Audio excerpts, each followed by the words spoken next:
You ever wake up one morning, walk out to your porch, coffee in hand, expecting to hear birds and maybe a distant moo, and instead you get the sound of bulldozers tearing your world apart?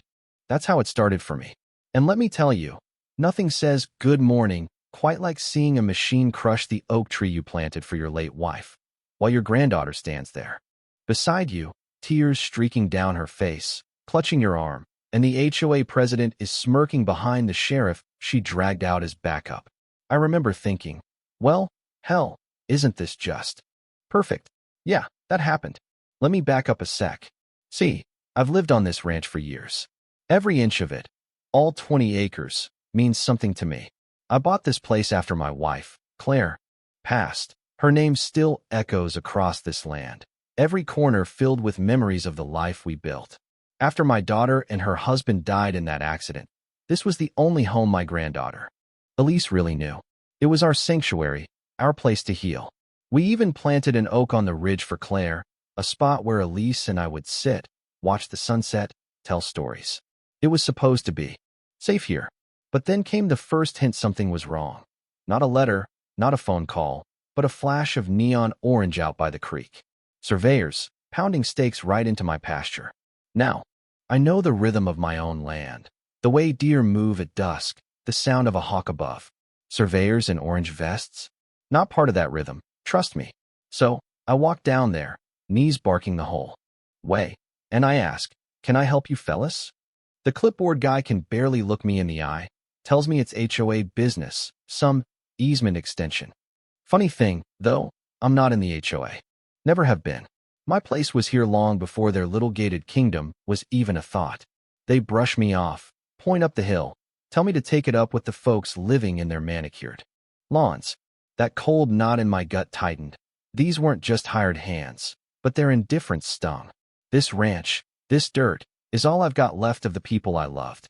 So when Carla Withers, the HOA president, showed up at my gate 3 days later, flanked by deputies, posture like she'd been cast out of concrete, waving a stack of legal papers like a sword, I knew it wasn't just a misunderstanding. She announces, "We're here about the pipeline, Mr. Travis." Just like that. "Construction starting next week," she says, with a smug little smile. Apparently, their lawyers found a loophole, an old utility law nobody's touched in decades. She's so sure. She already called in the bulldozers. I spent days burning through what little savings I had, trying to find a lawyer to stop it. Most wouldn't even call me back. One finally did, met me at a diner, glanced over the paperwork, and said, "Sorry, Mr. Travis, but she's not wrong. They found an ugly little clause, and fighting it will bankrupt you, and you'll probably lose." You know that feeling, when hope just slides right out of your hands. That's what I walked out of the coffee shop with. Nothing left but a deed they were about to split in half. Bulldozers rolled in before sunrise that Monday. Elise squeezed my hand so tight I thought she'd never let go, but she didn't cry. Her silence was worse. The lead dozer dropped its blade, headed straight for Claire's oak, and I just froze. It hit the trunk with a sound I'll never forget. The tree shuddered, then fell. Just like that. All those memories, gone in a heartbeat. We went inside, shut the door on the noise, but something inside me shifted. The grief didn't disappear, but something cold, patient, hard as stone took its place. At first, I thought I could reason with these people. Maybe if they just saw us as neighbors, as human. I went to the next HOA meeting, had to sign in as a guest, since I'm not a member. The clubhouse smelled like chlorine and too much air freshener. Carla was there, holding court behind a table, tapping her pen like a judge. I stood up, explained everything. How the land's been in my family for decades, how the creek feeds my livestock, the fire pond, our little garden. I wanted them to see the land as living, not just a map. Carla let me talk maybe 2 minutes, then shut me down, handed me a cease and desist order, barred me from interfering at all. Their lawyer, slick as his hair, said, "We're within our rights, but you'll still have access to the main water feed as a courtesy. Courtesy on my own land." That stung. As I left, a man from the back, "Mike," he said, caught up to me. "Don't let her get to you," he said quietly. He told me stories. Fined $600 because his trash cans were out too long. Another neighbor threatened with a lien over planting the wrong kind of roses. Carla ran the board with an iron fist. And this pipeline was her pet project. Her brother owned the contracting company, raking in cash from the community's pocket. And then something clicked. I remembered the survey map. The pipeline route was weird, cutting across the roughest part of my pasture, not the easy ground near the road. Why? Something was off. I started walking that trench every day, watching where it went. After a storm, it filled with muddy water, a scar across my land, a reminder. But the route was stranger than I thought. Instead of tapping the main creek, the pipeline veered sharply, aimed at a smaller spring, one not on my property but the abandoned land upstream, a place that belonged to a man who died years ago, taxes unpaid, just sitting there forgotten. The HOA had tapped a private spring, assuming nobody'd know the difference. I called an old friend, George, retired hydrologist, crusty but sharp. We walked that land, found the spring, bubbling up clear as glass. The real source.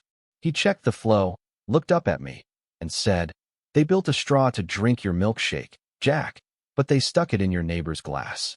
That was it. Their entire project was built on arrogance, on a lie, and that forgotten piece of land. It was up for auction in 2 weeks, for the price of unpaid back taxes. I drained my savings, sold the old tractor, even pulled money from my veterans fund. Every penny went to buying that land. Elise found me staring at the computer late one night, asked if I was scared. I told her the truth. I was, but I was more scared of what would happen if I did nothing. Before the auction, I called Mike and told him to quietly buy up shares in the water co-op. The day of the auction, hands shaking, I waited till the last 10 seconds, punched in my bid, and just waited.